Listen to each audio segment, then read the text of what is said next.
हे पवित्र पिता परमेश्वर, प्रभु यीशु मसीह के नाम से दिल से आपका धन्यवाद। सारा आदर और महिमा हम तुझे देते हैं पिता, सारा जलाल गौरव हम तुझे देते हैं यीशु नासरी के पवित्र और सामर्थी नाम से। आपने हमारी विनती प्रार्थना को सुना, आपका दिल से धन्यवाद। हमारी स्तुति आराधना को स्वीकार किया, धन्यवाद। आज की दशवांश अर्पण और उठाने के बेटों को भी आप स्वीकार करें, क्योंकि वह तेरे ही हैं और प्रभु तेरे भवन के अंदर आए, ये पवित्र हैं, इन्हें स्वीकार कर।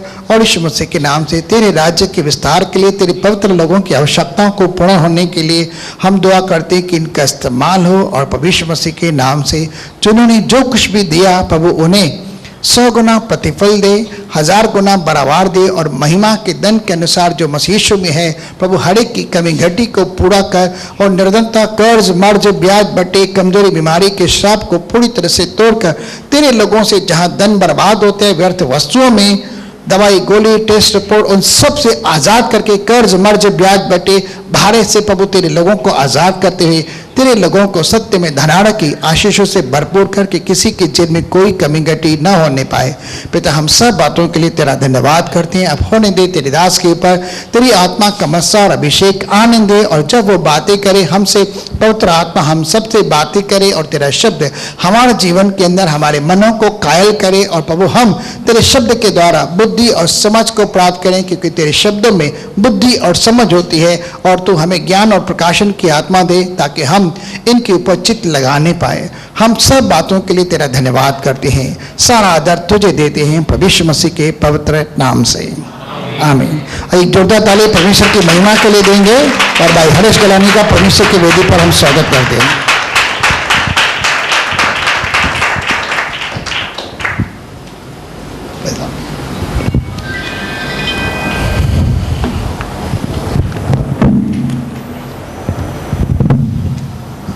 हालेलुया।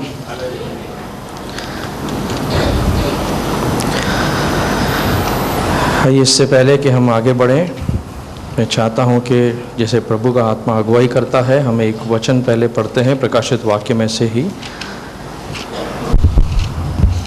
यह हर एक प्रचारक को, हर एक सुनने वाले को समझना बहुत ज़रूरी है। हम आते हैं प्रकाशित वाक्य की पुस्तक 22 अध्याय, उसके 18 पद से हम लोग पढ़ेंगे। ध्यान से सुनिए यहाँ क्या लिखा हुआ है। मैं हर एक को जो इस पुस्तक की भविष्यवाणी की बातें सुनता है गवाही देता हूँ कि यदि कोई मनुष्य इन बातों में कुछ बढ़ाए तो परमेश्वर उन विपत्तियों को जो इस पुस्तक में लिखी है उस पर बढ़ाएगा। आगे पढ़िए। और यदि कोई इस भविष्यवाणी की पुस्तक की बातों में से कुछ निकाल डाले तो परमेश्वर उस जीवन के पेड़ और पवित्र नगर में से जिसकी चर्चा इस पुस्तक में है उसका भाग निकाल देगा। जो इन बातों की गवाही देता है वह यह कहता है, हाँ शीघ्र आने वाला हूँ, आमीन। हे प्रभु यीशु आ। प्रभु यीशु का अनुग्रह पवित्र लोगों के साथ रहे, आमीन। अब जब हम इस पुस्तक को पढ़ रहे हैं, तब लास्ट में जब यूहन्ना इस पुस्तक को पवित्र आत्मा से निर्देश पाकर समाप्त कर रहा है, यहाँ पर यीशु की ओर से चेतावनी है। और वह चेतावनी क्या है कि जो कुछ इस भविष्यवाणी में लिखा हुआ है, यानी प्रकाशित वाक्य के अंदर जितनी सारी बातें प्रभु के द्वारा, यीशु के द्वारा जो कलीसियाओं को या हर एक उस व्यक्ति को जो इस पुस्तक को पढ़ता है, जो कुछ उसके सामने पेश किया जा रहा है, यानी यूहन्ना जिसको यह मुख्य संदेश दिया गया, जब वह लिख भी रहा है, जब हम सुन भी रहे हैं, लिखा गया है कि यह चेतावनी है कि यदि कोई मनुष्य इन बातों में से कुछ बढ़ाएगा यानी अपना कुछ उसमें मिलाकर ऐड करना, तो क्या लिखा है, परमेश्वर उन विपत्तियों को जो यहाँ पर संसार पर आने वाली है उसके ऊपर क्या करेगा, हालेलुया।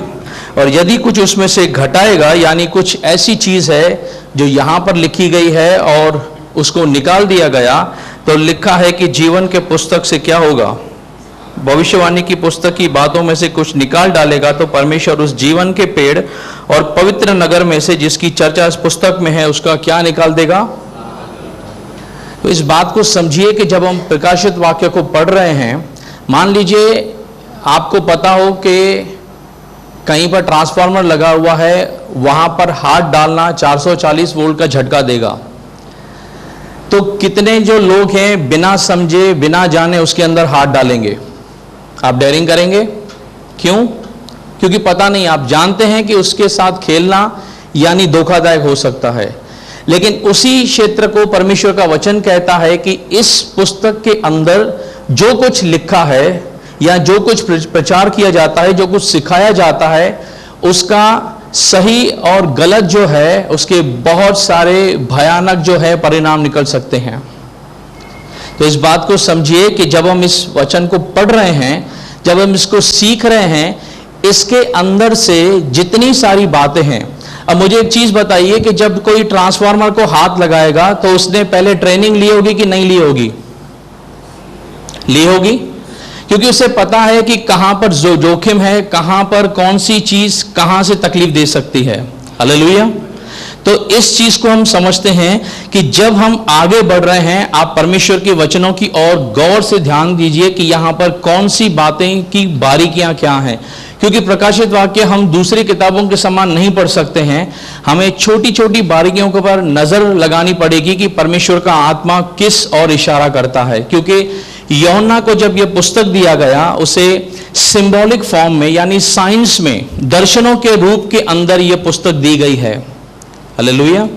तो जब यहां पर खड़े होकर हम प्रचार करते हैं तो एक चीज को समझिए, यह प्रचारक की और कलीसिया की जिम्मेदारी हो जाती है कि यदि वह सही सिखा रहा है तो परमेश्वर की ओर से आशीष है, यदि वह किसी भी चीज से हट रहा है तो उसके लिए भयानक परिणाम है।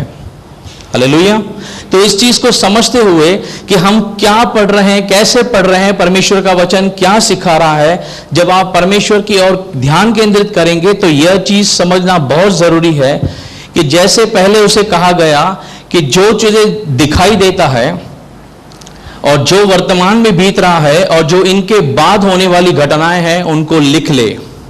तो यूहन्ना उसी क्रम में लिख रहा है, जो उसने पहले दर्शन को देखा, फिर जो कलीसियाओं का युग था इस पृथ्वी पर, उसके बाद होने वाली घटनाओं को जो हमने 4 और 5 में पढ़ा कि कैसे स्वर्ग के अंदर परमेश्वर की आराधना होती है, और 5 अध्याय में हमने देखा कि कलीसिया कैसे परमेश्वर की आराधना कर रही है। हालेलुया। तो इन चीजों को क्रम अनुसार समझना बहुत जरूरी है। क्या हो रहा है प्रकाशित वाक्य में, क्या दिखा रहा है। चलिए हम आते हैं इस बात की पुष्टि करते हुए कि हम कहां तक पहुंचे हैं, हम क्या सीख रहे हैं। थोड़ा सा और ध्यान केंद्रित कीजिए ताकि हम समझ पाए यहां क्या हो रहा है। प्रकाशित वाक्य की पुस्तक 6 अध्याय और उसका 1 वचन से हम पढ़ना आरंभ करते हैं। अब थोड़ा सा यहां ध्यान केंद्रित कीजिए, क्योंकि यहां पर कुछ घटनाएं जो हैं वो बहुत तेजी से लिखी हुई हैं। तो अगर आप इनको सुनने में चूक करेंगे तो हो सकता है कोई चीज आपसे छूट जाए। अब पहले सुनिए यहां पर क्या होता है, क्या क्या हो रहा है, उसके बाद हम आगे जाते हैं। ब्रदर पढ़ते जाइए।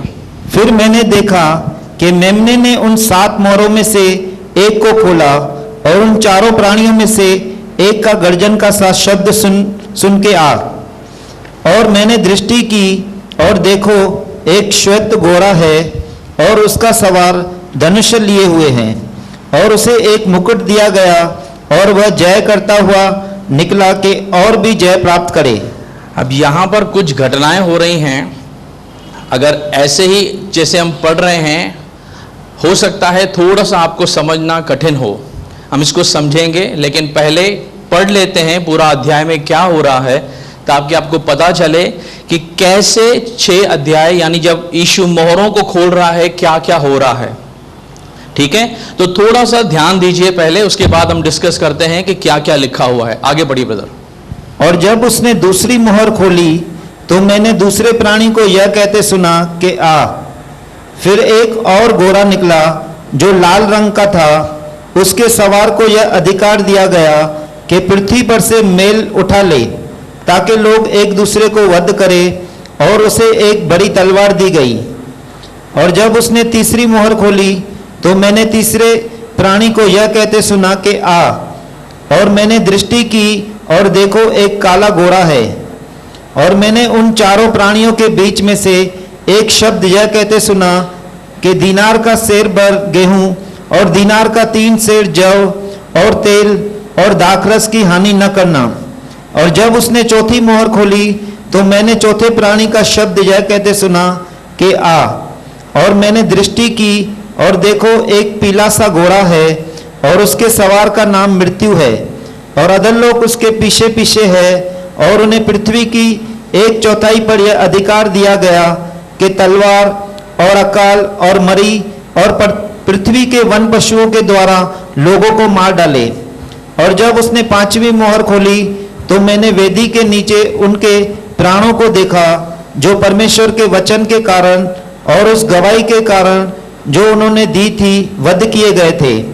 और उन्होंने बड़े शब्द से पुकार कर कहा, हे स्वामी, हे पवित्र और सत्य, तू कब तक न्याय न करेगा और पृथ्वी के रहने वालों से हमारे लहू का पलटा कब तक न लेगा।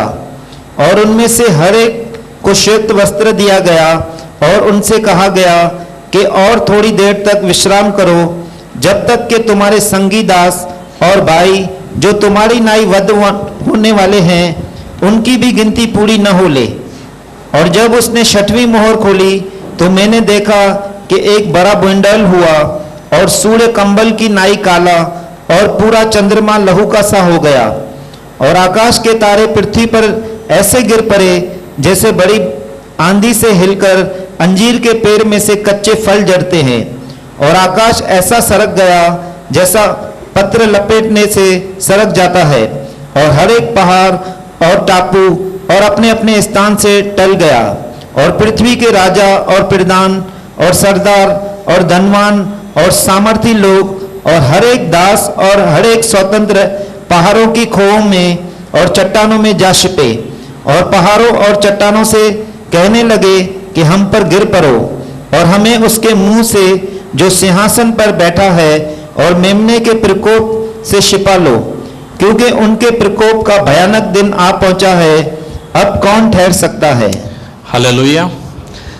जितना हमने पढ़ा आप देख सकते हैं कि जैसे जैसे मोहरें खोली जा रही हैं वहाँ पर जो चीज़ें हैं वे बहुत गंभीर होती जा रही हैं और परिस्थितियाँ जो हैं, जो समस्याएं हैं वे बहुत ही विकराल रूप ले रही हैं। हालेलुया।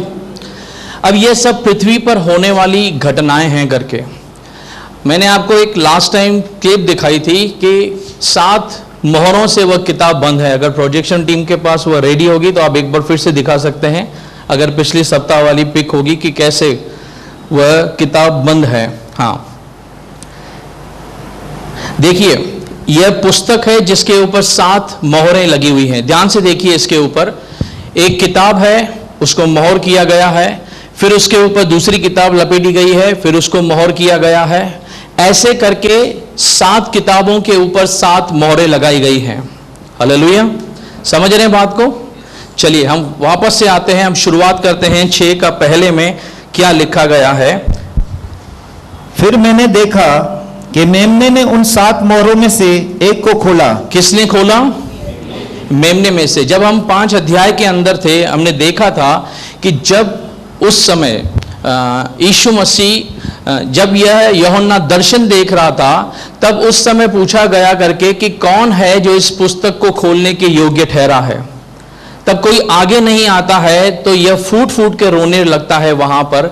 लेकिन धर्मवृद्ध में से एक उसको कहता है कि रोने की आवश्यकता नहीं है, क्योंकि यहूदा के गोत्र से आया हुआ वह सिंह विजयी हुआ है, जयवंत हुआ है इसको खोलने के लिए।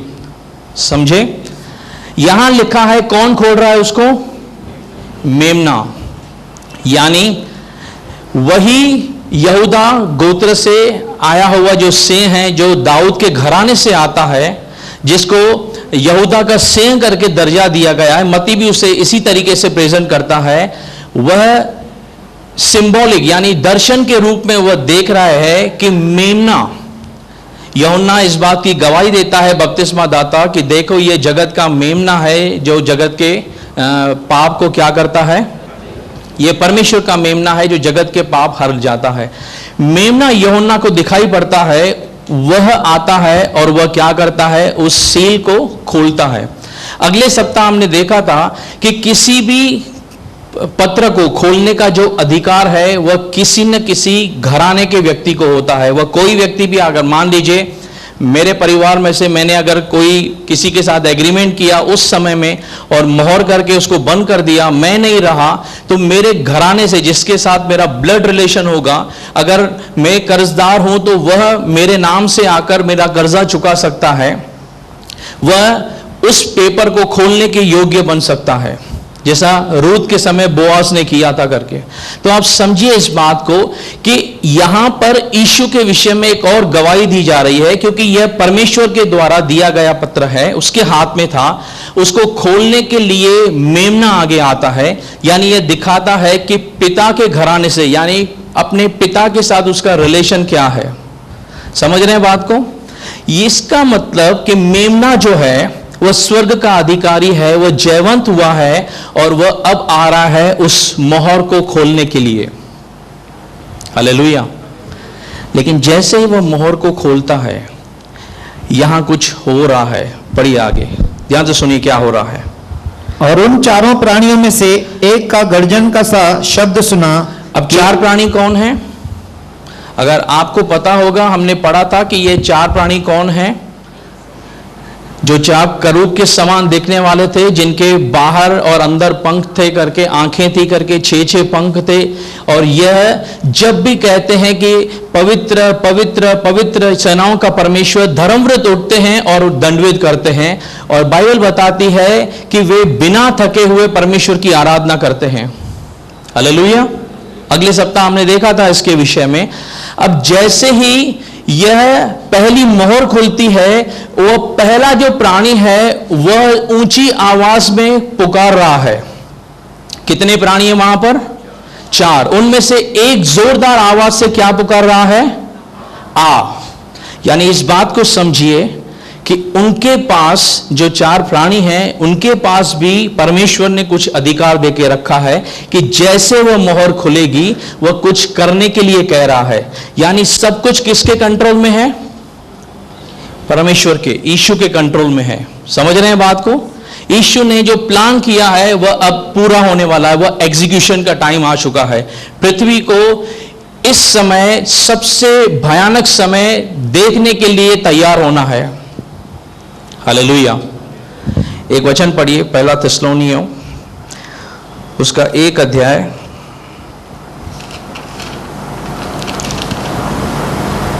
उसका 10 पद पढ़िए। ध्यान से सुनिए क्या लिखा है। और उसके पुत्र के स्वर्ग पर से आने की बात जोते रहो, जिसे उसने मरे हुओं में से जिलाया। अब पौलुस थिस्सलुनीय की कलीसिया को एक आशा देते हुए जब उसने उनको समझाया था, पत्र लिखा है कि तुम यीशु मसीह के आने का इंतजार करते रहो जो स्वर्ग से प्रकट होगा आगे, अर्थात यीशु की जो हमें आने वाले प्रकोप से बचाता है। आने वाले किससे बचाता है? किससे? आने वाले जो परमेश्वर इस पृथ्वी के ऊपर जब न्याय करेगा, जब अपना गुस्सा बरसाएगा, उससे बचाता है करके। हालेलुया। चलिए दूसरा थिस्सलुनीय की पत्री में आइए। अब ध्यान से सुनिए यहां क्या हो रहा है। उसका 1 अध्याय उसका 5 पद से पढ़िए। यह परमेश्वर के सच्चे न्याय का सुस्पष्ट प्रमाण है। यह परमेश्वर के सच्चे न्याय का क्या है?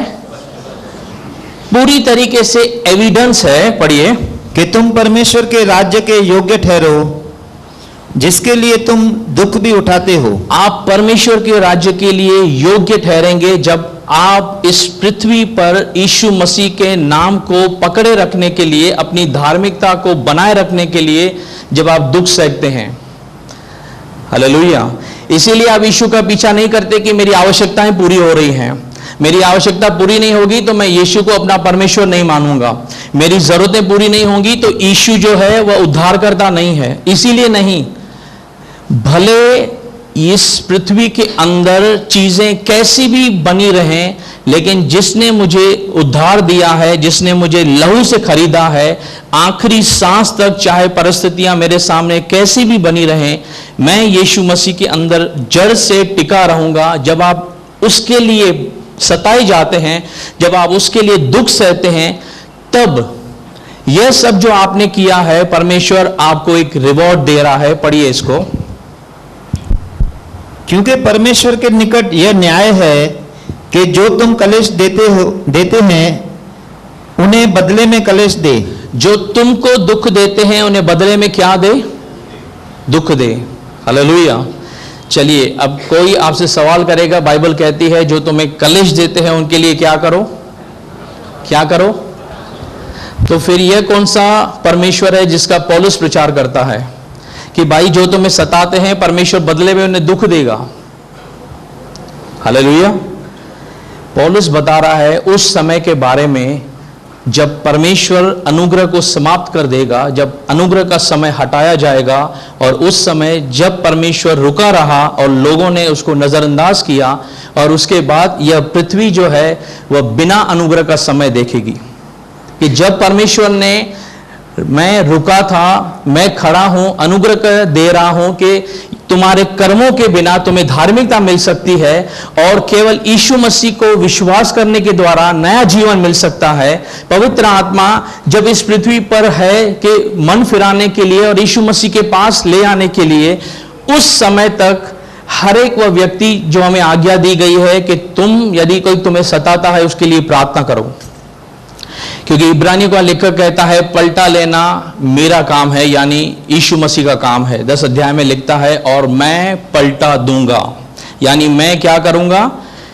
यीशु कहता है मैं इस बात से हर एक व्यक्ति को पलटा दूंगा कि जो कुछ वह कहता है। तो वह समय आएगा जब अनुग्रह उठाया जाएगा और फिर परमेश्वर यहां पर वह समय आरंभ करेगा। आगे पढ़िए। और तुम्हें जो कलेश पाते हो हमारे साथ चैन दे, उस समय जबकि प्रभु यीशु अपने सामर्थी दूतों के साथ धधकती हुई आग में स्वर्ग से प्रकट होगा। हाँ, और तुम जो कलेश पाते हो, यानी वर्तमान परिस्थिति में जब आप यीशु मसीह के कारण कलेश पा रहे हैं, हमको क्या देगा? चैन देगा। और यह तब होगा, ध्यान से सुनिए, वह इस बात की पुष्टि करता है, यह तब होगा जब प्रभु यीशु मसीह अपने सामर्थी दूतों के साथ कहां प्रकट होगा? धधकती हुई आग के साथ प्रकट होगा। नहीं लिखा कि वह आएगा, वह प्रकट होगा। हालेलुया। और इसी बात को वह आगे समझाता है कि यीशु मसीह अपने उस तुरी के साथ प्रकट होगा, वह नीचे उतरेगा, कलसिया को ऊपर उठाया जाएगा और हम हवा में उससे मिलेंगे करके। और फिर जब प्रभु अनुग्रह को उठाता है, जब कलसिया को यहां से उठा देता है, तब शुरू होगा जो हम पढ़ रहे थे करके। लेकिन यहां दिखा रहा है कि तुम जो वर्तमान परिस्थिति में हो, इस समय तुम सताए जा रहे हो, लेकिन उस समय तुम्हें चैन मिलेगा। आगे पढ़िए। और जो परमेश्वर को नहीं पहचानते और हमारे प्रभु यीशु के सुसमाचार को नहीं मानते, जो परमेश्वर को नहीं पहचानते हैं, और क्या लिखा है? हमारे प्रभु यीशु के सुसमाचार को नहीं मानते। सुसमाचार को नहीं मानते यानी बहुत सारे लोग हैं जो विश्वास नहीं करते कि यीशु मसीह प्रभु है। लेकिन इंग्लिश ट्रांसलेशन क्या कहती है? एंड दे ओबे नॉट, यानी जिनको पता है कि परमेश्वर यीशु है, लेकिन उसके बाद भी वे परमेश्वर के जो सुसमाचार है, जो उसका वचन है, उसको नहीं मानते हैं। आगे, उनसे पलटा लेगा। क्या करेगा? क्या करेगा? अब एक चीज मेरे को समझाइए करके। हम विश्वासी हैं, कलीसियाओं को जब संदेश लिखा गया था तब उनको चेतावनी दी गई थी कि मैं इससे पहले कि मैं तुम्हारा मन फिराव का अवसर दे रहा हूं, क्योंकि मैंने तुम्हारे अंदर कुछ बुराई देखी है, अगर विजय प्राप्त करोगे तो फिर मैं तुम्हें स्वर्ग के अंदर सब चीजें दूंगा करके। लेकिन क्या हो सकता है कि अगर कोई उसके वचन को अनसुना कर दे, विजय न पा पाए, वह अपनी मनमानी से चलता रहे और अचानक से यीशु मसीह आ जाए और कलीसिया निकल जाए और वह व्यक्ति सोचता रहे मैं भी उसके साथ चला जाऊंगा। यह सबसे बड़ा मिथ है, झूठ है, जो एक विश्वासी अपने आप से कहता है। अगर आप तैयार नहीं हैं, आप यीशु के साथ नहीं जाएंगे। यह कड़वा सच है जो एक विश्वासी सुनना नहीं चाहता, एक कलीसिया सुनना नहीं चाहती है। लेकिन अगर आप तैयारी करते हैं, आप अपनी धार्मिकता के लिए कीमत चुका रहे हैं, आप यीशु मसीह को पकड़े रखे हुए हैं, तो मैं आपको यकीन दिलाना चाहता हूं कि जिस समय यीशु मसीह आएगा, आप उसके साथ उठाए जाएंगे। उसके बाद होने वाले मंजर के लिए आज आप धन्यवाद करेंगे प्रभु का कि प्रभु हमने तुझे पकड़े रखा, ताकि हम वहां नहीं हैं जहां पर पृथ्वी इस समय है। समझ रहे हैं?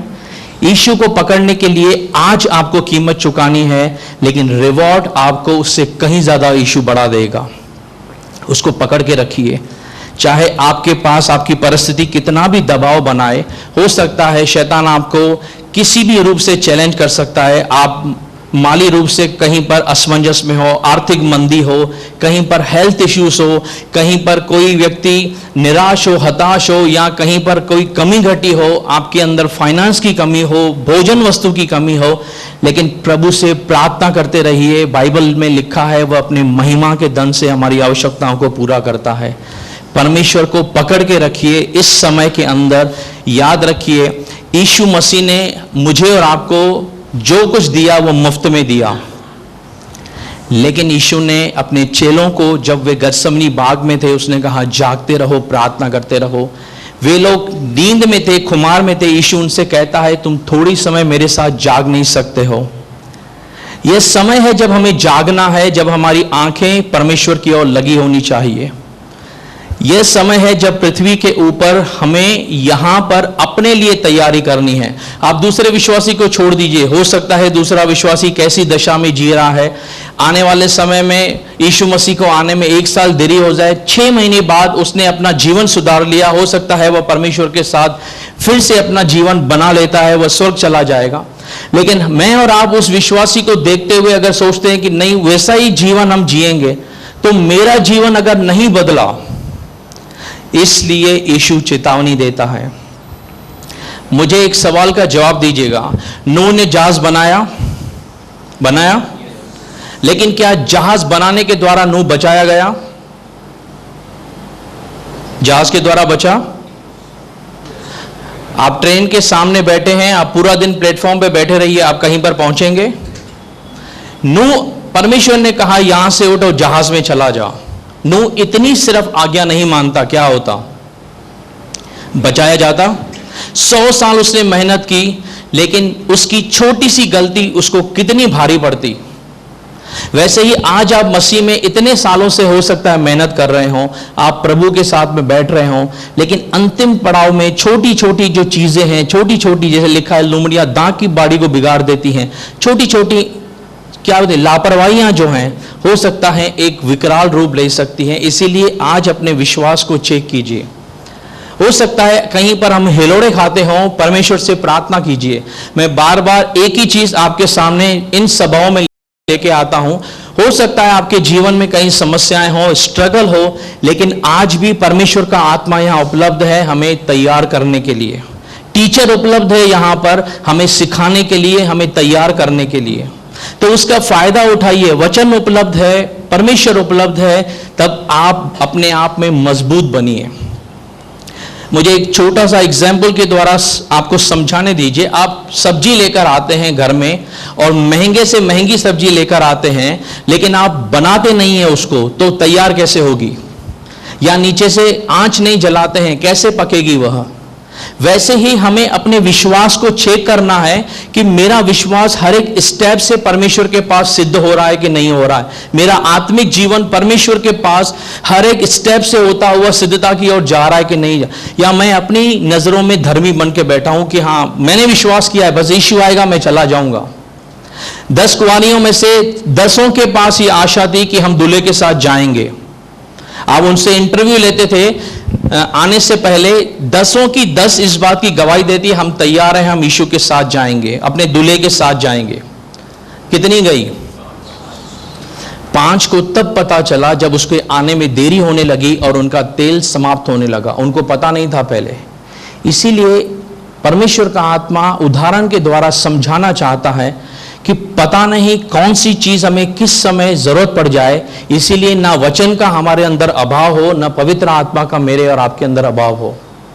समझ रहे हैं बात को?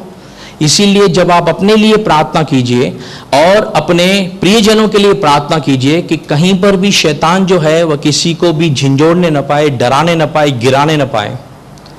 हालेलुया। एक चीज समझिएगा करके, जब आप परीक्षा देने जाते हैं तब आपको पता नहीं होता है कि कौन सा सवाल आने वाला है, लेकिन आप पुस्तक पूरी पढ़ते हैं, आप अपना पोर्शन पूरा फिनिश करते हैं। क्यों पूरा करते हैं? अगर आपको पहले से ही पता हो कि ये सवाल के जवाब आने वाले हैं तो बाकी चीज़ों को आप छोड़ देंगे। तो परमेश्वर ने ये सारी किताब दी है, तो आप केवल कुछ जो आपकी मनोरंजन पुस्तकें हैं, कुछ नए नियम से, कुछ पुराने नियम से, केवल उसको मत पढ़िए, पूरा बाइबल पढ़िए। आपको परमेश्वर का आत्मा बताएगा कहाँ पर कौन सी चीज़ इंपॉर्टेंट है। हालेलुया। यहाँ पर परमेश्वर अपने लोगों को बताना चाहता है कि वर्तमान में तुम्हारी दशा क्या है मुझे सब पता है, लेकिन आने वाले समय के अंदर मैं हर एक चीज का न्याय करने वाला हूं। आगे पढ़िए ब्रदर इसका। वे प्रभु के सामने से और उसकी शक्ति के तेज से दूर होकर अनंत विनाश का दंड पाएंगे। यह उस दिन होगा जब वह अपने पवित्र लोगों में महिमा पाने और सब विश्वास करने वालों में आश्चर्य का कारण होने को आएगा, क्योंकि तुमने हमारी गवाही की प्रतीति की। अब इस बात की पौलुस पुष्टि करता है कि यह उस दिन होगा जब वह अपने पवित्र लोगों में क्या पाने आएगा? महिमा पाने, और सब विश्वास करने वालों में आश्चर्य का काम करने के लिए आएगा। क्योंकि पौलुस ही वह पहला व्यक्ति था जिसको परमेश्वर ने इस बात की दिखाया, पुष्टि की कि कलीसियाओं का यहां से जाना कैसा होगा। जब उसके चेले उसके साथ में थे, उसने कभी उनके साथ में ये बातें डिस्कस नहीं की, लेकिन जब पौलुस एकांत में प्रभु के साथ था, उसको बताया गया कि कलीसियाएं यहां से कैसे जाएंगी, पलक झपकते उनको यहां से निकाला जाएगा करके। हालेलुया। हम समझ रहे हैं कि यहां से परमेश्वर का प्लान क्या है आगे। आइए वापस प्रकाशित वाक्य की पुस्तक के अंदर। अब समझिए यहां पर कि जितना यहां पर आप सहते हैं, जितना आप यहां पर परमेश्वर के लिए कर रहे हैं, जब कलीसिया यहां से निकली है, यीशु ने क्या कहा? जो तुम्हें सताते हैं मैं उन्हें क्या दूं? पलटा दूं, पलटा दूं। यहां से उसका पलटा स्टार्ट हो रहा है। वह मोहरों को खोल रहा है, अब वह पृथ्वी पर न्याय कर रहा है अपना। हालेलुया। जब यीशु मसीह को क्रूस पे चढ़ा रहे थे, तब इस बात की पिलातुस जो है वो पुष्टि करता है कि मैं इसके अंदर कहीं पर कोई भी दोष नहीं पा रहा हूं। पिलातुस पवित्र आत्मा के द्वारा गवाही देता है कि यह मेमना निर्दोष है। हालेलुया। क्योंकि पुरानी व्यवस्था कहती है जब तुम मेमने को चढ़ाओ उसके अंदर कोई दोष नहीं होना चाहिए। तो यह मेमना जब चढ़ाया गया यह निर्दोष था। यह पिलातुस आत्मिक रूप से पुष्टि कर रहा है। तब पिलातुस हाथ धोते हुए एक बात कहता है, वह कहता है इसके लहू से मैं अपने आप को क्या करता हूं? धोता हूं। इसका लहू मेरे ऊपर नहीं है। तब वहां पर खड़े हुए लोगों ने कुछ बहुत डेयरिंग से कहा था। क्या कहा था? कोई बात नहीं, इसके लहू का जो पलटा है वह हमारे ऊपर और हमारी पीढ़ी पे जाए। उस समय यीशु ने प्रार्थना की कि प्रभु उनसे पलटा लाने ला। उन्होंने क्या कहा? हमसे और हमारी पीढ़ी पे जाए। इजराइल, उन्होंने जब प्रभु को चढ़ा दिया क्रूस पे, हमारे ऊपर और हमारी आने वाली पीढ़ी पर जाए। परमेश्वर जो है वह मौका देता है हर समय मन को फिराने का। इजराइल के पास भी आज तक मौका है कि वह अपना मन फिराए और यीशु मसीह के पास आए, लेकिन इजराइल और इजराइल के जितने सारे धर्मगुरु हैं वे अब तक उसी अंधकार में जी रहे हैं करके, और वे यीशु को अपना उद्धारकर्ता नहीं मानते हैं। वे यीशु को एक नबी मानते हैं लेकिन परमेश्वर का पुत्र नहीं मानते हैं करके। वे अब तक आशा लगाए हुए हैं हमारे लिए उद्धारकर्ता आएगा। हालेलुया। तब यह जो समय है, यह समय उनके न्याय का समय है कि जिसने यीशु मसीह को नकार दिया परमेश्वर होकर, और जिसने उसने विश्वास किया लेकिन वह तैयार नहीं रहा और वह छोड़ दिया गया यहां पर। अब यहां पर से आगे होने वाली घटनाएं जो हैं वह इस पृथ्वी पर होकर वह गवाह बनेगा कि देखो क्या हो रहा है। और तब तक कलीसिया जो है वह स्वर्ग के अंदर है, इस बात की देखते हुए कि परमेश्वर अपने लोगों का ऊपर न्याय कर रहा है, और जिन्होंने इसके विश्वास जिसने उसने बातों पे विश्वास नहीं किया उसका न्याय हो रहा है। ध्यान से सुनिए यहां क्या हो रहा है, आगे पढ़ते हैं। और उन 4 प्राणियों में से एक का गर्जन का सा शब्द सुन के आ, और मैंने दृष्टि की और देखो एक श्वेत घोड़ा है और उसका सवार धनुष लिए हुए हैं, और उसे एक मुकुट दिया गया और वह जय करता हुआ निकला कि और भी जय प्राप्त करे। यहां पर एक मिनट रुकते हैं। लिखा गया है जब पहले प्राणी ने कहा आ, तब यूहन्ना दर्शन में एक बात देख रहा है कि एक सफेद घोड़ा है जिसके ऊपर एक व्यक्ति सवार है, और वह हाथ में क्या लिए आता है? धनुष लिए आता है, और उसके पास क्या है? मुकुट है, और वह जय करता हुआ निकला कि क्या करे आगे? क्या करे? कौन हो सकता है यह? सफेद घोड़े पे कौन हो सकता है? ब्रदर पिक्चर दिखाइए जरा, फर्स्ट वाली जो अभी भेजी हमने।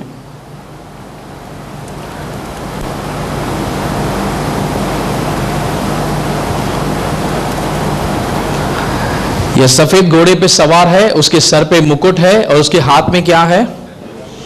हाँ, आपको क्या लगता है ये कौन हो सकता है? यीशु दिख रहा है यीशु के जैसे?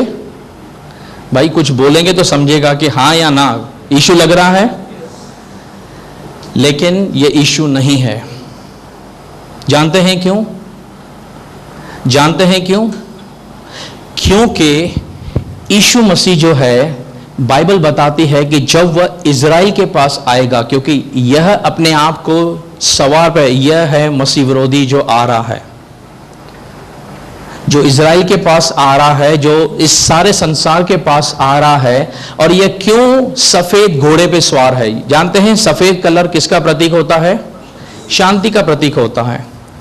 यह हाथ में धनुष लेके आ रहा है करके, इसका कुछ महत्व है। जब यीशु मसीह पहली बार यरूशलेम में प्रवेश हुआ, वह गधी के ऊपर सवार होके आया, क्योंकि पुराना नियम कहता है कि जब कोई राजा किसी दूसरे राजा के राज्य में जाता था और अगर वह खच्चर पे या गधी पे सवार होके जाता था, तो यह संदेश माना जाता था कि वह शांति के लिए आ रहा है, यानी वह युद्ध करने नहीं आ रहा है। यह पुराने नियम के अंदर एक आपस के अंदर उनका तालमेल था। कैसे किसी राज्य को पता चलेगा कि यह सामने जो राजा आ रहा है ये मुझसे लड़ने आ रहा है कि मुझसे मिलने आ रहा है? कि अगर वह गधे पे सवार होके आएगा, या जैसे शीबा की रानी सुलेमान से मिलने आई तो वह खच्चर पे सवार होके आई, तो यह इस बात का प्रतीक था कि वह शांति के हिसाब से आ रही है। तो जकरिया कहता है कि तेरा परमेश्वर तेरे पास लादू पे होके सवार आता है, गधे के बच्चे पर सवार होके आता है। और जिस दिन पाम संडे था, उस दिन होसन्ना होसन्ना लोग चिल्ला रहे थे, और यीशु मसीह यरूशलेम में प्रवेश कर रहा था किसके ऊपर? गधी पर बैठते हुए। वह इस बात का संदेश दे रहा था कि मैं शांति लेकर आया हूं इज़राइल के लिए। लेकिन यहां पर यह जो आ रहा है वह कौन सी दशा में आ रहा है? घोड़े पे। अब यह जो है चिन्ह के रूप में यूहन्ना को दर्शन दिया गया है।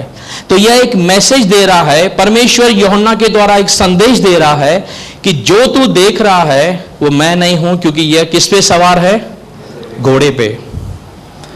इज़राइल इंतजार कर रहे हैं उसका, और यह घोड़े पे आ रहा है, यानी यह किस लिए आ रहा है?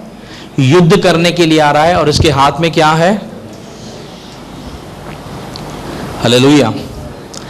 लेकिन बाइबल बताती है, जैसे दानियल के पुस्तक में लिखा गया है कि उसको आखिरी सप्ताह दिया गया है कि वह अपने लोगों के साथ एक वाचा स्थापित करेगा, और आखिरी सप्ताह यानी 7 साल जो हैं वो उसको दिए गए हैं इस पृथ्वी के ऊपर। वह 7 साल शैतान को दिए गए हैं, मसीह विरोधी को दिए गए हैं, और वह जब पहले आएगा तो वह शांति का नुमाइंदा बन के आएगा इज़राइल के सामने कि देखो मैं तुम्हारे लिए शांति लेकर आता हूं। हालेलुया। जब आप बहुत भूखे हों तब आपको पता चलता है ना रोटी की कीमत क्या है।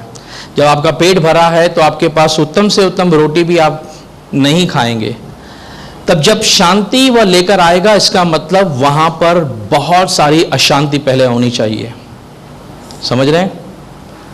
हालेलुया। आपके पास घर के अंदर एक बूंद पानी नहीं है, हैंडपंप से निकला हुआ पानी अगर कोई आपके पास लेकर आएगा तो आप उससे पूछेंगे पहले कि यह कहां से पानी लेकर आया है? पूछेंगे? लेकिन आपके घर में पूरा पानी भरा पड़ा हुआ है, वो एक बाल्टी लेकर आता है, आप क्या कहेंगे? भाई ये हैंडपंप का पानी हमको नहीं चाहिए, हमारे पास बहुत पानी है। जब वह शांति लेकर आ रहा है, इसका मतलब क्यों वह पहले शांति प्रकट करने आ रहा है? क्योंकि इससे पहले अशांति का माहौल है वहां पर। हालेलुया, समझ रहे हैं बात को? यह समझिए करके कि किस रीति से वहां पर यह बातें हो रही हैं। क्योंकि जैसे ही मान लीजिए करके कि युद्ध का माहौल, यहेजकेल इस बात की पुष्टि करता है 38 अध्याय के अंदर कि जब उसके लोग आराम से बैठे होंगे तब पूरी तरीके से हमने इस बात को भी डिस्कस किया था कि कैसे वर्तमान समय में इजराइल के ऊपर रशिया जो है, टर्की जो है, ईरान जो है, ये पंक्ति बांधकर हमला करने वाले हैं। बाइबल इस बात का यहेजकेल 38 में गवाही देता है कि यह आने वाले समय में होने वाला है। तो जब यहां पर हमला होगा, बहुत सारी बातें होंगी, बहुत सारी गतिविधियां होंगी, और परमेश्वर जब अपना सामर्थ दिखाएगा, इजराइल के ऊपर प्रकट करेगा, इनको बचाएगा, तब इसकी एंट्री होगी करके कि यह मैं हूं जिसने तुम्हें बचाया है, और अब मैं शांति वार्ता लेकर आया हूं। जिस मंदिर को तुम बनाना चाहते हो, अब इस मंदिर को बनाओ। और इजराइल जब देखेगा कि अरे यह तो हमें इतने सालों से हम इंतजार में हैं मंदिर बनाने के, अब हमारा मंदिर बनेगा, बिना किसी शर्त के ये उसको अपना उद्धारकर्ता मानेंगे कि हाँ यही है जिसका हम इंतजार कर रहे थे। हालेलुया। यह है सफेद घोड़े का मतलब कि क्या यूहन्ना को दर्शन में दिखाया जा रहा है कि वह क्या है करके। आगे पढ़िए, समझिए यहां क्या हो रहा है थोड़ा। और जब उसने दूसरी मोहर खोली, अब वह दूसरी मोहर खोलता है। कौन? यीशु दूसरी मोहर खोल रहा है। मेमना पहली पुस्तक खोली तो उसने दर्शन देखा, सफेद घोड़ा आ रहा है। दूसरा जब उसने मोहर खोला तब क्या हुआ? तो मैंने दूसरे प्राणी को यह कहते सुना कि आ। कितने प्राणी थे उसके सामने? 4। एक ने पहले आवाज दी, अब दूसरे ने आवाज दी आ। तब जैसे उसने चिल्लाया, एक फिर से घोड़ा आने लगा आगे। फिर एक और घोड़ा निकला जो लाल रंग का था। कौन से कलर का था? पहले कौन से कलर का था? अब कौन से कलर का है? लाल रंग का है। ध्यान से सुनिए आगे क्या हो रहा है। उसके सवार को यह अधिकार दिया गया, जो उस पे बैठ के आ रहा है उसको यीशु ने अधिकार दिया है कि पृथ्वी पर से मेल उठा ले। क्या उठा ले? मेरा बाइबल कहता है, मेरा ट्रांसलेशन कहता है पृथ्वी पर से शांति को उठा ले। कहां से शांति को उठा ले? कहां से? नहीं, पढ़िए क्या लिखा है? और यह अधिकार दिया कि पृथ्वी पर से मेल उठा ले। कहां से? किसी देश का नाम लिखा है? किसी राष्ट्र या किसी राज्य का नाम लिखा है? कहां से उठाने के लिए कहा गया है? पृथ्वी से। क्या उठा ले? शांति को उठा ले। और पढ़िए, ताकि लोग एक दूसरे को वध करें, और उसे एक बड़ी तलवार दी गई। ताकि लोग क्या करें? एक दूसरे को वध करें, और उसे एक बड़ी तलवार दी गई। हाँ ब्रदर, दूसरा पिक्चर लगाइए। आपको समझाने के लिए ये दिखा रहे हैं ताकि आपको याद पड़ते जाए हमने क्या देखा है। यह सबसे पहली थी। अब दूसरे पिक्चर को देखिए। हाँ, ये लाल रंग का घोड़ा है, इसके सवार के हाथ में क्या है? तलवार है। अब यह किस बात को दर्शा रहा है? वह किस लिए आया है? इस पृथ्वी से शांति उठाने के लिए, ताकि कौन एक दूसरे का वध करे? लोग एक दूसरे का वध करें। समझिए इस बात को कि परमेश्वर ने यह सब चीजों को क्यों अलाउ किया है। क्या हो रहा है यहां पर? यह व्यक्ति आ रहा है। पहले तो शांति का समय था। एक चीज को पढ़िए, पहला थिस्सलुनीकियों की किताब उसका 5 अध्याय। ध्यान से सुनिए यहां क्या लिखा गया है। जब यह 7 साल का समय आरंभ होगा तो जितने सारे, क्योंकि एक बार फिर से आपको थोड़ा ब्रीफ करने के लिए, कलसिया यहां से चला गया है। जो लोग बचे हैं, इजराइल यहां पर है, और जो विश्वासी तैयार नहीं रहे वो यहां पर हैं। एक चीज को हमेशा याद रखिएगा, जो तैयार है वो यहां से जा चुका है। परमेश्वर ने उसे उठा लिया है क्योंकि उसको वहां रिवॉर्ड देने के लिए। लेकिन जिसने यीशु मसीह के आगमन को या उसकी तैयारी को तुच्छ जाना, या जो तैयार नहीं रहा, या इज़राइल जिसने अब तक प्रभु को तज दिया है, और बाकी संसार के लोग यहां पर होंगे। और जैसे वह इज़राइल में आएगा, पहला दानियल कहता है पहला आधा सप्ताह यानी 3.5 साल जो है वह शांति का होगा। वह सफेद जो आ रहा है वह इस बात की पुष्टि करता है मैं शांति स्थापित करने आ रहा हूं। तो पहले 3.5 साल शांति के होंगे करके। कितने समय? शांति के समय। पहला थिस्सलुनीय पढ़िए 5 अध्याय।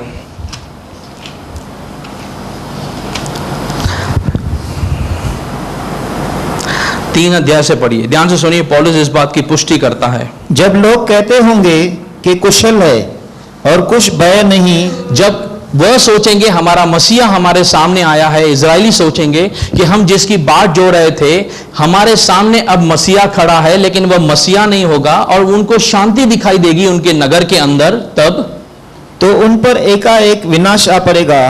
क्या आ पड़ेगा? अचानक से। कैसा? एकाएक।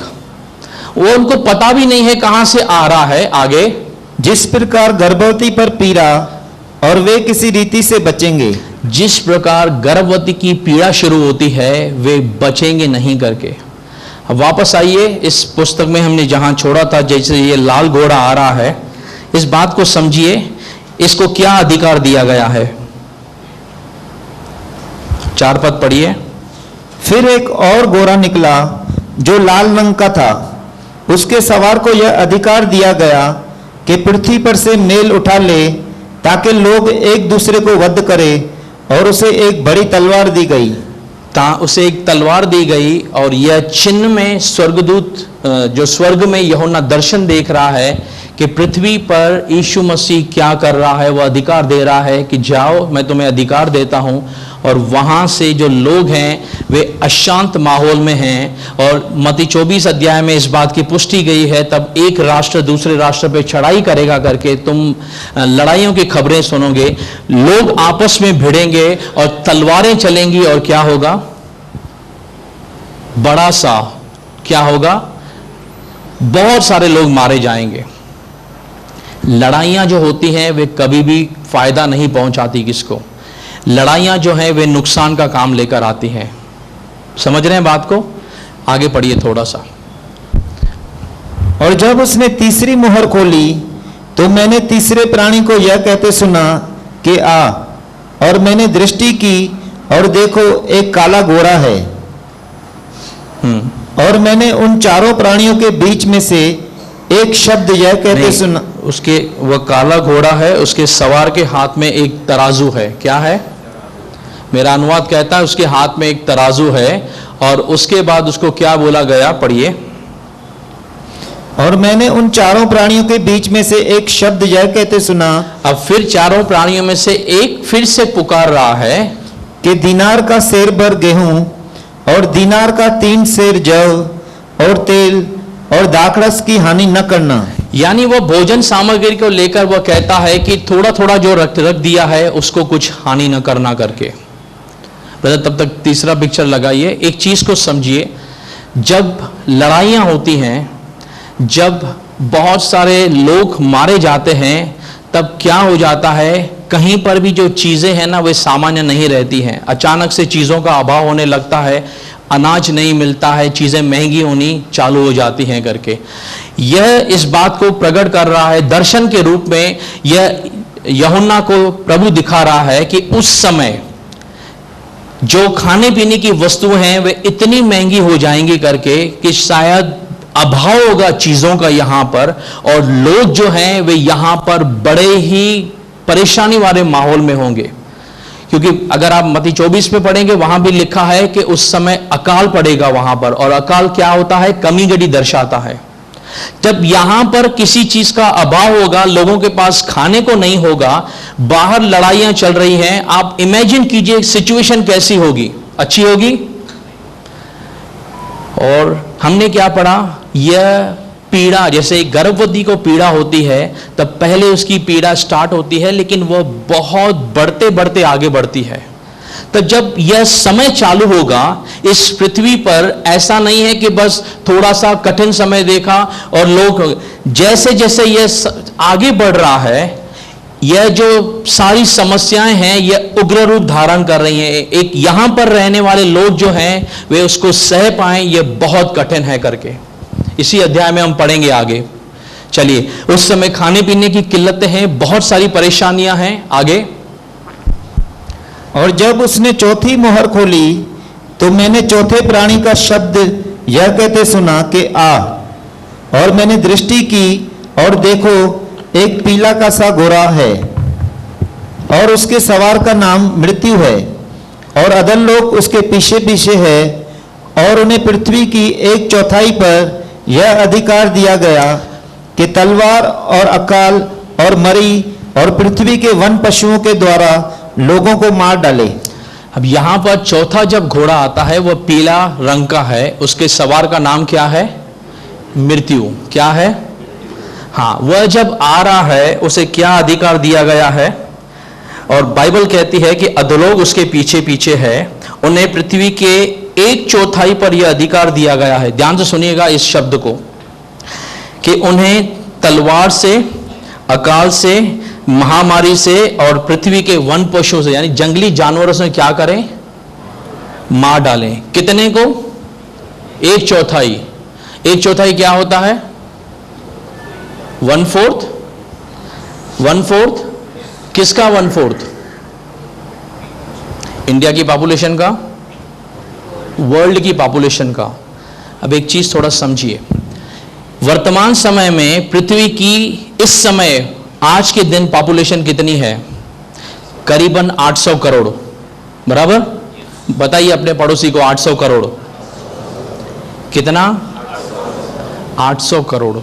यहां बाइबल बताती है कि जब यह घोड़ा आएगा तब 1/4 जो है उनके ऊपर मृत्यु जो है उनको क्या करेगी? पूरा कर देगी। कितने गए? कितने गए? 200 करोड़ यूं चले जाएंगे। सर्च कीजिए जाके गूगल पर, जब कोरोना आया था कितने लोग मरे थे, फिर उसका तुलना आप 200 करोड़ से करना, मैं आपको गारंटी देता हूं आपके रोंगटे खड़े हो जाएंगे। इस बात को समझिए करके, सुनने में आसान लग रहा है लेकिन बाहर महामारियां हैं, वन पशु हैं, तलवारें हैं, मृत्यु है, हर एक दशा के अंदर है, लोग परेशान हैं। और बाइबल बताती है करके कि इसको अधिकार दिया गया है कि 1/4 को उस परिस्थिति के अंदर एक साथ में क्या कर दे? मार डाले। 200 करोड़ लोग। बाकी कितने बचे पृथ्वी पर? जानते हैं, अगर इंटरव्यू आप लें जाके इन 200 करोड़ में से तो ये कहेंगे हम धन्य लोग हैं, क्योंकि बाइबल बताती है आगे की 9 अध्याय के अंदर उस समय लोग मृत्यु को ढूंढेंगे लेकिन मृत्यु उनसे दूर भागेगी। जो यहाँ पर 600 करोड़ लोग होंगे उनकी दशा जो है वह बद से बदतर होती जाएगी। ऐसा समय इस पृथ्वी के ऊपर जिसको सुनने में हमें डर लगता है, जो सहेंगे उनकी हालत क्या होगी। हालेलुया। और परमेश्वर कभी नहीं चाहता कि उसकी कलीसिया इस दौर में या उसका विश्वासी इस दौर में यहाँ पर रहे, इसीलिए उसने तैयारी का समय दिया है। तो आप तैयारी कीजिए, क्योंकि एक भयानक सा समय इस पृथ्वी को घेरेगा करके। और हमने पढ़ा कि हमें परमेश्वर ने क्रोध के लिए नहीं रखा है। जितनों ने उस पर विश्वास किया परमेश्वर ने उन्हें दंड से, मृत्यु से छुटकारा दिया है। पढ़िए आगे, यहाँ पर आगे क्या हो रहा है, मैं थोड़ा थोड़ा करके आपको समझाना चाहता हूँ आगे क्या हो रहा है। और जब उसने 5वीं मोहर खोली तो मैंने वेदी के नीचे उनके प्राणों को देखा, जो परमेश्वर के वचन के कारण और उस गवाही के कारण जो उन्होंने दी थी वध किए गए थे। हाँ, अब उसके बाद जब उसने 5वीं मोहर खोली यीशु ने, तब उसको दिखाई दिया कि परमेश्वर के वेदी के नीचे कुछ लोग हैं जो नीचे खड़े हैं, जिसका वध किया हुआ है। और किसके कारण? जो उन्होंने परमेश्वर का वचन को पकड़े रखा, जो उन्होंने परमेश्वर की गवाही दी और उनको मारा गया, उसके कारण। आगे, और उन्होंने बड़े शब्द से पुकार कर कहा, हे स्वामी, हे पवित्र, और सत्य, तू कब तक न्याय न करेगा? और पृथ्वी के रहने वालों से हमारे लहू का पलटा कब तक न लेगा? वे चिल्ला चिल्ला कर यीशु को दुहाई दे रहे हैं, प्रभु को दुहाई दे रहे हैं कि तू कब तक खामोश रहेगा, तू कब तक इन लोगों का न्याय नहीं करेगा जिन्होंने हमें मारा है। अब ये लोग कौन हैं? कौन से ये लोग हैं? आपके हिसाब से ये कौन हो सकते हैं? कलीसिया हो सकती है। एक चीज समझ लीजिए, थोड़े से अंदर यहां से कलीसिया जाने के बाद अगर कोई यहां रह जाता है तो उसके पास एक ही ऑप्शन बचता है स्वर्ग जाने के लिए कि जो मसीह विरोधी है सामने, वह उसका इनकार करे कि तू मसीह विरोधी नहीं है, तू मसीह नहीं है, तू मसीह विरोधी है और मैं तुझे अपना उद्धारकर्ता नहीं मानता हूं करके। और इसके कारण बाइबल बताती है कि वह उनका सर जो है वह कटवा देगा करके, तो जैसे नबूकदनेस्सर ने किया था, तुम मेरे सामने झुको वरना मैं तुम्हें मार डालूंगा। उसी दशा में कि अगर तुम मुझे उद्धारकर्ता नहीं मानते हो, क्योंकि बाइबल बताती है दानियल की पुस्तक में 3.5 साल तक वहां पर बलियां चढ़ती रहेंगी, लेकिन जैसे वह समय समाप्त होगा वह सब कुछ बंद करेगा और वह मूर्ति स्थापित करेगा और वह कहेगा कि तुम इसकी उपासना करो, अगर नहीं करते हो तो तुम्हें मारा जाएगा। और इजरायली उस समय उनकी आंखें खुलेंगी, क्योंकि वे कभी मूर्ति पूजा नहीं करते कि हमने जिसको उद्धारकर्ता माना था वह तो मसीह विरोधी निकला और हमने जिसको पहले मिस किया वही असली उद्धारकर्ता था। इसलिए जब जो लोग जिनके कॉन्शियस जागृत होंगे वे उसका विरोध करेंगे और उस समय उनको मरना पड़ेगा, क्योंकि एक ही उनकी सजा होगी, या तो मुझे उद्धारकर्ता मानो या तो मैं तुम्हें मार दूंगा। उस समय यीशु के कारण जो लोग मारे जाएंगे, वे जब उस सिंहासन के नीचे पहुंचते हैं, ये लोग यीशु मसीह के ऊपर गवाही देते हैं कि हमने भले नीचे इस बात को समझा, लेट समझा, और अब हम यहां पर हैं तेरे पास, लेकिन तू कब तक ये जो लोग हैं जो नीचे जो ये मसीह विरोधी है, तो इसका न्याय क्यों नहीं करेगा? हालेलुया। मुझे एक चीज बताइए करके, मुझे और आपको स्वर्ग जाने के लिए जान नहीं देनी पड़ी। हाँ, ये अलग बात है कि जिनके ऊपर सताव आया है, इस समय बहुत सारे ऐसी कलीसियाओं में लोग हैं जिनको मार डाला गया है, जिनको सताया गया है करके, जिनको परमेश्वर के कारण उनकी जान ली गई है करके। इस समय ये लोग जो वध होके उसके सामने पड़े हैं करके, क्योंकि इसके अंदर भी हम जाएंगे, ये बहुत डीप टॉपिक है करके, हम इसको पूरी तरीके से समझ सकते हैं कि ये वे लोग हैं जो इन सालों में, क्योंकि जैसे जैसे मोहरें खुल रही हैं, ये 7 साल का पीरियड आगे आगे चल रहा है, जितने सारे लोग मसीह विरोध के कारण, उस मसीह विरोधी के कारण मारे गए, या यीशु को पुकार रहे हैं कि तू कब तक शांत रहेगा। अब बाइबल कहती है उन्हें श्वेत वस्त्र दिया जा रहा है कि थोड़ा समय रुको, जैसे तुम मरकर आए हो, नीचे और भी हैं जो तुम्हारे समान आने वाले हैं, मैं उनके लिए थोड़ा समय रुकूंगा। जो इस बात को धीरे से पहचानेंगे, कोई बात नहीं, हम जाएंगे यीशु मसीह के पास, लेकिन उस समय जाने का एक ही मार्ग है, मरकर जाना पड़ेगा। हालेलुया। आसान है? बहुत मुश्किल है। जब मैं इस बात की स्टडी कर रहा था, मैं आपको यकीन दिलाना चाहता हूं, मेरे रोंगटे खड़े हो रहे थे। सुनने में, पढ़ने में इतना भयानक है, जिनके साथ बीतेगा उस समय क्या हालात होंगे। आगे पढ़िए, समय कम है इसलिए हम जल्दी से आगे जाते हैं। और उनमें से हर एक को श्वेत वस्त्र दिया गया और उनसे कहा गया कि और थोड़ी देर तक विश्राम करो, जब तक कि तुम्हारे संगी दास और भाई जो तुम्हारी नाई वध होने वाले हैं, उनकी भी गिनती पूरी न हो ले। जो तुम्हारे समान वध होने वाले हैं, वो पुष्टि करता है कि वे आएंगे, लेकिन वध होकर आएंगे, वे आने वाले हैं, इसीलिए थोड़ा समय रुको। आगे, और जब उसने 6वीं मोहर खोली तो मैंने देखा कि एक बड़ा बुंडोल हुआ। जैसे वह 6ठी मोहर खोलता है, एक बड़ा सा बुंडोल होता है। बड़ा सा यानी अभी ताइवान के अंदर 7.3 या 7.7 का बुंडोल हुआ था, अर्थक्वेक आया था, आपने देखा, ताश के पत्तों की तरह बिल्डिंगें ढह गई करके, पलक झपकते हुए लोग जो थे पता नहीं कहां से कहां पहुंच गए। यहां लिखा है बड़ा सा भूइंडोल हुआ, और स्कॉलर्स जानते हैं कि ऐसा भोइंडोल जो शायद आज तक वर्तमान में कभी नहीं आया, हो सकता है 8, 9 या उससे कहीं ज्यादा, जहां पर चीजें सामान्य नहीं रहती हैं, वे बहुत बड़ी डिस्ट्रक्शंस मतलब विनाशकारी ताकत रखते हैं। ऐसे भोइंडोल उस समय होने वाले हैं।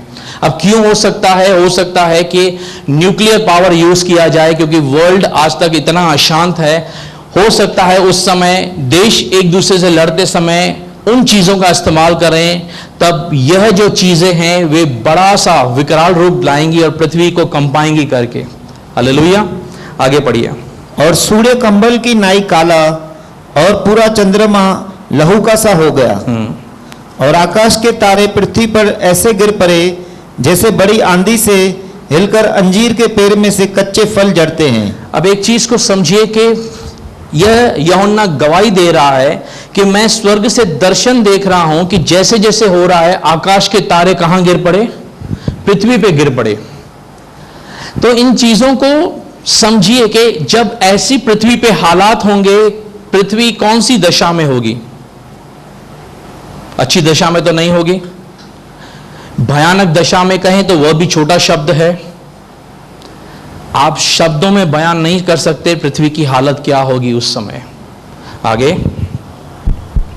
और आकाश ऐसा सरक गया जैसा पत्र लपेटने से सरक जाता है, और हर एक पहाड़ और टापू अपने अपने स्थान से टल गया। अब ये कौन कह रहा है? हर एक पहाड़ और हर एक टापू क्या हो गया? हर एक पहाड़, हर एक टापू। इमेजिन कीजिए, जहां जहां पहाड़ है वह अपनी जगह से हट गया। यानी पृथ्वी के ऊपर कितना बड़ा भूइंडोल होगा जो पूरी तरीके से पृथ्वी को हिला के रख देगा। आज तक हमने कभी नहीं देखा करके कि कोई बड़ा सा, समझो कोई पहाड़ था वह हट गया, कहीं से दूर जाके पड़ा। यहां लिखा है हर एक टापू, हर एक पहाड़ हटेगा। हम सोच नहीं सकते हैं, न्यूज़ सोच नहीं सकता था कि बारिश कैसे विकराल रूप धारण करेगी, क्योंकि किसी ने देखा नहीं था इससे पहले। लेकिन एक समय आया जब लोगों ने देखा कि ये तो 40 दिन रात बारिश रुकी नहीं रही है, पहाड़ तक डूब गए, क्योंकि पहले देखा नहीं गया था इसीलिए अंदाजा नहीं था। यह चीजें भी पहले से हम नहीं सोच सकते क्योंकि हमने देखी नहीं है। मती कहता है ऐसा समय जो आज तक पृथ्वी पर कभी नहीं आया। आगे पढ़िए। और पृथ्वी के राजा और प्रधान, अब ध्यान से सुनिए क्योंकि इसी वचन के लिए थोड़ा सा मैं फास्ट जा रहा था। और पृथ्वी के राजा और प्रधान, हाँ, और सरदार, हाँ, और धनवान और सामर्थी लोग, पृथ्वी के, किसी देश के नहीं, जितने सारे पृथ्वी पर राजा हैं, धनवान हैं, सामर्थी हैं, और हर एक दास और हर एक स्वतंत्र, हर एक गुलाम और हर एक आजाद व्यक्ति पहाड़ों की खोहों में और चट्टानों में जा छिपे। कहां जा छुपेंगे? पहाड़ों की खो में और चट्टानों में जा छुपे। आगे। और पहाड़ों और चट्टानों से कहने लगे कि हम पर गिर पड़ो, और हमें उसके मुंह से जो सिंहासन पर बैठा है और मेमने के प्रकोप से छिपा लो। वे पहाड़ों से क्या कह रहे हैं कि हम पर क्या करो? गिर पड़ो। क्यों गिर पड़ो? क्यों गिर पड़ो? 600 करोड़ लोग बचे हैं भाई, 200 तो पूरे समाप्त हो गए। 600 करोड़ में से जो बचे हैं वे उन पहाड़ों को कहते हैं कि आप हमारे ऊपर आके गिर पड़ो। यानी वो किसको ढूंढ रहे हैं? मृत्यु को ढूंढ रहे हैं। वह उन पे जो सिंहासन पर बैठा है और मेमने के किससे बचा लो? किससे बचा लो? क्योंकि परमेश्वर का प्रकोप आ पड़ा है। आगे। क्योंकि उनके प्रकोप का भयानक दिन आ पहुंचा है, अब कौन ठहर सकता है? अब उसके प्रकोप का भयानक दिन आ पहुंचा है। यह इस बात की गवाही देता है कि वह दिन आया है करके। हालेलुया। मैंने आपको बताया था कि पौलुस इस बात की पुष्टि करता है करके, जब थिस्सलुनीयों को बता रहा था कि मसीह के दिन की तुम आशा करो। और पुराना नियम बताता है यहोवा का दिन, the day of the Lord, और पौलुस कहता है the day of the Christ. इन दोनों में काफी सारे लोग कहते हैं ये दोनों समांतर हैं। अगर प्रभु ने चाहा तो मैं आने वाली सभा के अंदर इसी मुद्दे पर हम बात करेंगे कि इन दोनों दिनों के अंदर क्या भिन्नताएं हैं। और अब ध्यान से सुनिएगा करके कि कैसे पौलुस इस बात की पुष्टि करता है करके कि कैसे मसीह का दिन कलीसिया को ऊपर लेकर जाएगा और उसके बाद यहां पर यहोवा का भयानक दिन स्टार्ट होगा करके। वह दिन हम पर आ पड़ा है। यह गवाही दे रहा है। वे इस समय क्या दे रहे हैं? अगर आप पुराना नियम में जाएंगे, यशाया इस बात की पुष्टि करता है, उस समय लोग चट्टानों के अंदर छुप जाएंगे और मृत्यु को ढूंढेंगे। जैसे मैंने आपको कहा 9 अध्याय में लिखा है, मृत्यु को ढूंढेंगे लेकिन मृत्यु उनसे दूर भागेगी। कभी आपने किसी व्यक्ति को पूछा है, तू मरना चाहता है? पूछा है? आप पूछो किसी को मरना चाहते हो, वह क्या कहेगा? हाँ कहेगा। वो क्या कहता है? मैं तो जीना चाहता हूं। लेकिन कोई व्यक्ति आपको आके पूछे मैं मरना चाहता हूं लेकिन मर नहीं सकता, सोचिए कितना भयानक समय होगा। इमेजिन कीजिए कैसा होगा वह समय। और परमेश्वर अपने लोगों को इसी बात के लिए, जैसे मैंने आपको कहा कि वह उन्हें जो तुम्हें सताते हैं पलटा दे, यह परमेश्वर के पलटा लेने का समय है। यिर्मयाह 30:7 में लिखा है, it is the time of Jacob's trouble. याकूब के संकट का समय है यह।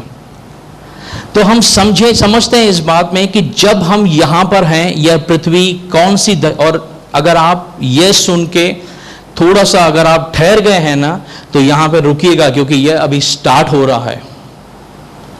यह स्टार्ट हो रहा है। यह कहां तक विकराल रूप रहेगा उसका इमेजिन जब करेंगे तब आपको पता चलेगा कि परमेश्वर ने अपने लोगों को क्या दिया है। तो उसका विश्वास कीजिए, उसकी बातों को पकड़ के रखिए। वह आ रहा है, उस अपने आप को तैयार कीजिए कि यस लॉर्ड, मैं यहां पर कमजोर भी पड़ता हूं। वह उससे प्रार्थना कीजिए कि परमेश्वर मैं गिरता हूं, आप मुझे उठाने के लिए तैयार हो। एक चीज याद रखिएगा, जब तक यहां अनुग्रह का समय चल रहा है, परमेश्वर न्याय नहीं कर सकता। कलसिया में आप किसी के पास जाकर क्या गॉस्पेल देते हैं कि भाई आप यीशु मसीह पर विश्वास करो तो आपके सारे पापों से क्या मिल जाएगा? माफी मिल जाएगी। बराबर बराबर। और अगर आप यीशु मसीह पर विश्वास नहीं करते हो तो क्या होगा? तो क्या होगा? फिर दंड आएगा। यही गॉस्पेल है। यीशु मसीह पर विश्वास करते हैं तो बचाए जाते हैं। तो एक चीज समझिएगा, जब तक अनुग्रह का समय यहां है तब तक न्याय यहां पर नहीं शुरू हो सकता। जिस दिन अनुग्रह उठाया जाएगा, जिस दिन कलीसिया उठाई जाएगी, उस दिन यीशु कहेगा मैंने अब मेरा न्याय प्रकट होता है।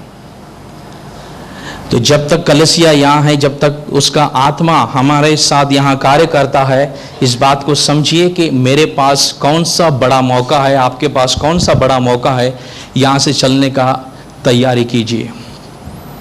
हालेलुया। मैं आपको सच में कहता हूँ, वर्तमान में जो परिस्थितियाँ हैं ना, आपको छोटी दिखाई पड़ेंगी जब आप प्रकाशित वाक्य को अच्छे से समझेंगे, क्योंकि आने वाला समय बहुत भयानक है।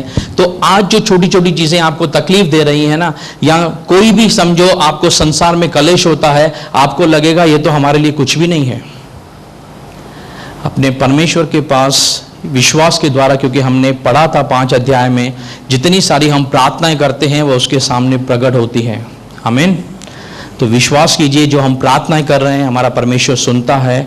हमारा यहाँ से जाने का समय हो रहा है, तो तैयारी कीजिए। जहाज बना रहे हैं तो आखिरी शब्द तक वहाँ पर जाने का प्रयास कीजिए कि जैसे परमेश्वर हमें उठाए, यहाँ से हमें निकलना है। तो उसके लिए जब तक वह ना आए, जो कुछ आपको इस पृथ्वी पर कीमत चुकानी है उसके लिए तैयारी कीजिए। कोई बात नहीं, मैं यीशु को पकड़े रहूँगा। आमीन। प्रभु आपको सामर्थ्य दे। आइए हम प्रार्थना करते हैं। प्यारे परमेश्वर, हम जानते हैं कि जो तुझसे प्रेम करते हैं उनके लिए सारी बातें मिलकर भलाई को उत्पन्न करती हैं। एक ऐसा समय जो प्रभु इस पृथ्वी को हमने देखा प्रभु, एक ही पल के अंदर 200 करोड़ लोग जो हैं प्रभु जी, वे पिता परमेश्वर मृत्यु के अंदर समा गए प्रभु, लेकिन उसके बाद भी लोग मृत्यु को ढूंढ रहे हैं। परमेश्वर, भयानकता से भयानकता इस समय को, इसका ग्राफ जो है वह बढ़ते हुए ऑर्डर में है। परमेश्वर, यह पृथ्वी तूने वादा किया कि अब मैं जल से नहीं लेकिन मैं आग से नमकीन करूंगा प्रभु, और वह समय आ चला है परमेश्वर जब तू इस पृथ्वी का न्याय करेगा परमेश्वर। और जब तक अनुग्रह है परमेश्वर तब तक तू न्याय में नहीं जा सकता प्रभु जी। इसीलिए आज हम अनुग्रह के लिए प्रार्थना करते हैं प्रभु कि जैसे हमें अनुग्रह मिला है हम अपने प्रियजनों के लिए, अपने रिश्तेदारों के लिए, उन लोगों के लिए जिन्होंने अब तक मन नहीं फिराया, हम प्रार्थना करते हैं परमेश्वर कि वे मन फिराने वाले बने प्रभु जी। हम अपने राष्ट्र के लिए प्रार्थना करते हैं, हम इजराइल के लिए प्रार्थना करते हैं परमेश्वर, इनको मौका दे ताकि ये मन फिरा सकें परमेश्वर। प्रभु हम प्रार्थना करते हैं कलसिया में आने वाला हर एक व्यक्ति पिता परमेश्वर तैयारी करे प्रभु जी, क्योंकि तेरा दिन आ रहा है परमेश्वर। और कैसे हम पिता परमेश्वर इस पृथ्वी पर रहकर पिता परमेश्वर तेरे आने का डेली इंतजार करें, क्योंकि प्रभु प्राचीन लोग भी ऐसा ही करते थे प्रभु जी। इसीलिए परमेश्वर हम जिन बातों में जूझ रहे हैं हमें लगता है कि यह तो बड़ी बातें हैं, लेकिन जो ये चीज़ें हमने आज सुनी हैं प्रभु यह उससे कहीं गुना है जिसे तू हमें बचाए रखेगा परमेश्वर। तो प्रभु आज की छोटी छोटी चीज़ें जो वर्तमान में हमें बड़ी दिखाई पड़ती हैं, लेकिन तेरा अनुग्रह हमें इनसे भी निकालेगा परमेश्वर। तो हमें प्रभु तैयारी और प्रभु हमें बुद्धिमान बना, हमें समझदार बना, ताकि हम तेरे वचन पे मन लगाएं पिता परमेश्वर। हम प्रभु सारी बातों का दावा तेरे हाथों में सौंपते हैं। हमारे विश्वास को बढ़ाइए, हमारे आत्मिक जीवन को बढ़ाइए, हमारे धार्मिकता को पिता परमेश्वर। प्रभु परमेश्वर हमारी दृष्टि में नहीं लेकिन आपकी दृष्टि में हम धर्मी ठहरें परमेश्वर। यही हमारी आपसे मांग है पिता परमेश्वर। हम घटें आप बढ़ें, प्रार्थना यीशु मसीह के नाम से मांगते हैं, सुनो स्वीकार कर हमारे आत्मिक पिता, आमीन।